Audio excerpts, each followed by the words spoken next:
Puerto Rican pastelillos are one of the tastiest dishes I've ever had. Today I'm going to show you how to make them using my grandma's recipe.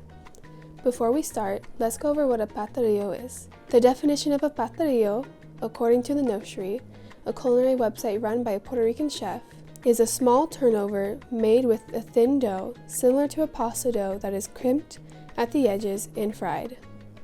They are often confused with empanadas, which are larger with a thicker dough and rolled edges. Now that you know what a pastelillo is, we are ready to begin. As a little disclaimer, measurements are not widely used in my grandma's cooking, as it is up to you to decide how much of an ingredient you want depending on your taste. Let's get started.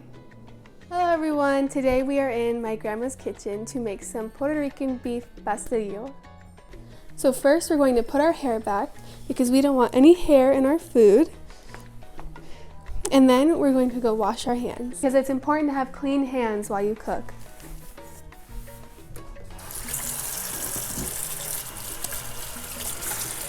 Before we officially get started, let's go over the ingredients. So first we have the beef, the vinegar, the tomato sauce, my grandma's homemade sofrito.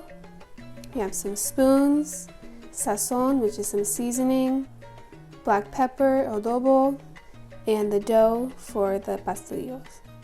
First, we're going to put the meat inside the pan. The tip from my grandma is to put a capful of vinegar to tender the meat. Next, we're going to pour the sazon packet into the meat.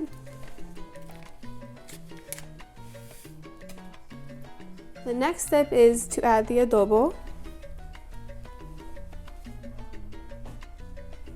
Just a few shakes in there. And then we go in with the black pepper. And finally, we're going to add 2 big spoonfuls of the sofrito. Then we're going to mix that all up in the pan. You should have your meat, the adobo, the pepper, the vinegar, the sofrito, and the sazon. So this is what the meat looks like after we've mixed it in. Then we're going to add a can of tomato sauce. Just pour it right in there. So we're going to mix that all in together. And then we're going to turn the pan on to medium heat. And while the meat is cooking, you can take a little break because we do things one at a time. So after the meat is finished, then we'll move on to the dough. As you can see, the meat is slowly drying out. And we'll just leave it for a bit more with the lid half on. The meat is done and we have turned the stove off to let it cool down. Now that the meat is finished, we're going to move on to prepping the dough. You'll want to make sure you have a clean surface to roll the dough, a cup of drinking water, and a rolling pin. So now we're going to roll the dough out.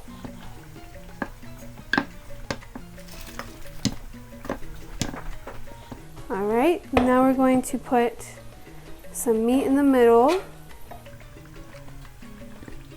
After putting the meat in, you want to make sure you don't put too much. We're going to put water on the edges. This is to make sure that they'll stick together after you fold it. And for this one, we're going to add some cheese. Just kind of fold it, place it right on top. Then we're going to fold the dough over like this. Take a fork. You're going to go from out to in like this. Just kind of flatten down the sides.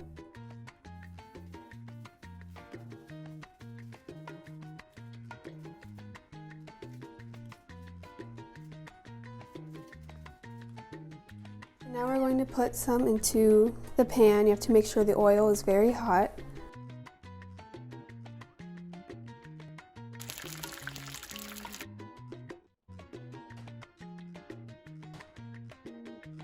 Now we are all done. The pastelillos were delicious and I shared them with my whole family. Thank you for joining me.